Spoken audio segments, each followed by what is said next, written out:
എൻ്റെ ഏറ്റവും നല്ലൊരു സുഹൃത്താട്ടോ രേഷ്മ. അവൾ നേഴ്സിംഗൊക്കെ കഴിഞ്ഞിപ്പം പുറത്താണ് ജോലി ചെയ്യുന്നത്.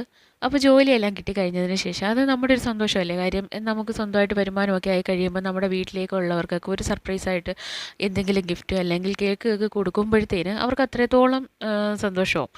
അങ്ങനെ ഇതുപോലെ അവരുടെ വീട്ടിൽ എന്ത് ഫംഗ്ഷൻ ഉണ്ടെങ്കിലും അവളെന്നെ വിളിച്ച് പറയാറുണ്ട്. ഇതുപോലെ കേക്ക് അല്ലെങ്കിൽ ഞാൻ എന്തെങ്കിലും ഒരു ഓഫർ സെയിൽ നടത്തുമ്പോഴാണെങ്കിൽ പോലും അപ്പോഴേ കേക്ക് ഉണ്ടെങ്കിൽ ഒരെണ്ണം എൻ്റെ വീട്ടിലൊന്ന് കൊടുത്തേക്കണേ എന്നൊക്കെ പറയുമ്പോൾ നമുക്കത് ഭയങ്കര സന്തോഷമാണ്.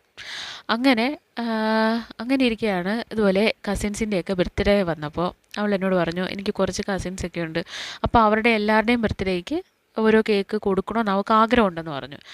കൊണ്ട് കൊടുക്കാമോ എന്ന് ചോദിച്ചു. ഞാൻ പറഞ്ഞു കൊണ്ട് കൊടുക്കാം, നീ ഡേറ്റ് പറഞ്ഞാൽ മതി എന്ന് പറഞ്ഞു. അങ്ങനെ അതിൽ ഒരു കസിനാട്ടോ സോനു. അപ്പോൾ സോനുവിൻ്റെ ബർത്ത്ഡേക്ക് വേണ്ടിയിട്ട് അന്ന് അവൾ പറഞ്ഞ് ഞാൻ ചെയ്ത കേക്കാണിത്. അപ്പോൾ നമുക്ക് വേറൊരു വീഡിയോ കാണാം. ടാറ്റാ.